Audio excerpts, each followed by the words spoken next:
Salut à vous, j'espère que vous portez très bien. Aujourd'hui, dans cette vidéo, nous allons parler encore du soja, mais cette fois-ci, c'est sur ses aspects positifs. Voilà. Donc, premier aspect, on peut dire positif, le cancer.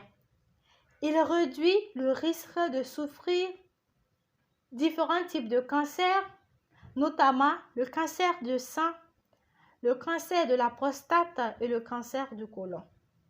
Deuxième aspect positif, l'athérosclérose. La consommation habituelle de soja évite le rétrécissement et le durcissement des artères connues sous le nom d'athérosclérose. Troisième aspect, le cœur. Il diminue le risque de souffrir d'une thrombose coronaire et un infarctus du myocarde.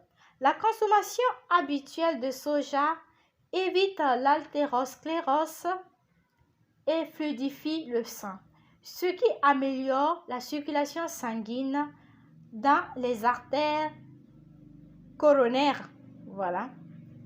Quatrième aspect, l'os. Il en augmente la densité calcique et évite l'ostéoporose, ce qui est dû essentiellement à l'action oestrogène des isoflavones du soja. Les femmes bénéficient particulièrement de cette propriété reminéralisante du soja, surtout pendant la ménopause.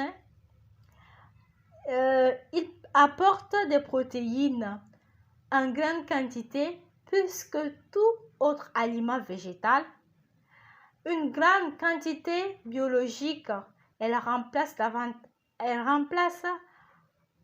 avantageusement les protéines d'origine animale, capable de compléter la qualité d'autres protéines comme celles du maïs et du blé. Facile à digérer et à absorber.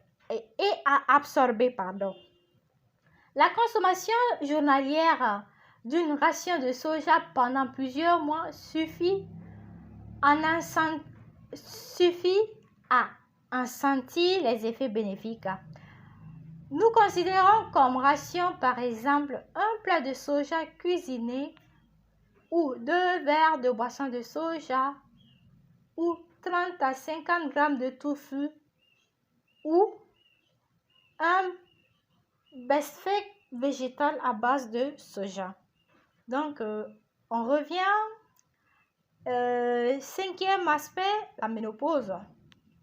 Il en soulage les symptômes indésirables car il apporte des isoflavones, un type d'hormone végétale qui remplace en partie les oestrogènes naturels produits dans les ovaires.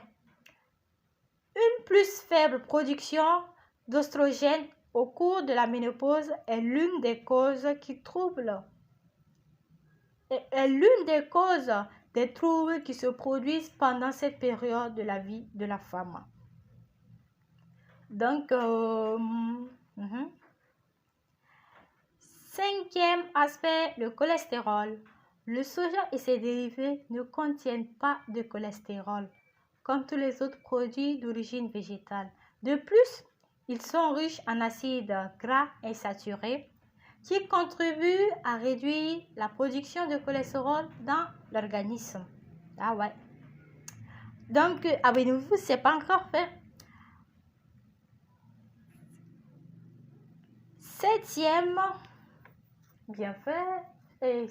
aspect positif, on a l'alimentation des enfants.